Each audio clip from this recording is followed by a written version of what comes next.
Salute Tarique Rahman. Tarique রহমানকে salute না দিয়ে পারতেছি না। তারেক রহমান যে সত্যিকার অর্থে জনগণের নেতা এবং জনগণের রাজনীতি করে সেটার একটা উৎকৃষ্ট উদাহরণ তিনি সৃষ্টি করলেন। মানিকগঞ্জ সদর উপজেলার একজন অটো চালক অনিল চন্দ্র সরকার, তার মেয়ে নন্দিনী রানী সরকার সর্বশেষ যে মেডিকেল ভর্তি পরীক্ষা গেল, সেই মেডিকেল ভর্তি পরীক্ষায় নন্দিনী 133তম হয়েছে।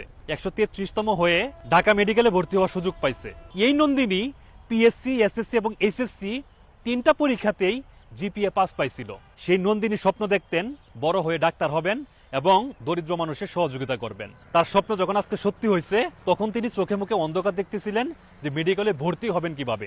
তারেক রহমান লন্ডনে বসেও নন্দিনীর কথাগুলো শুনছেন। নন্দিনীর বার্তা যখন তারেক রহমানের কানে পৌঁছাইল, তখন তিনি মেডিকেলে ভর্তি হওয়ার জন্য টাকা এবং প্রথম বর্ষের বই নন্দিনীর জন্য উপহার হিসেবে পাঠাইছেন।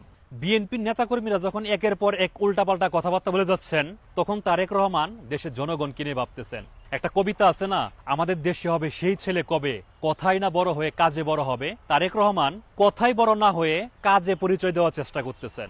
জনগণের নেতা তো এমনই হওয়া উচিত যারা জনগণকে নিয়ে ভাববে, জনগণের কষ্টে, জনগণের বিপদে আপদে সামনে এগিয়ে আসবে। কিন্তু এই বিএনপির নেতাকর্মীদের মধ্যে কিন্তু সেটা নাই, আমরা সেটা লক্ষ্য করতেছি না।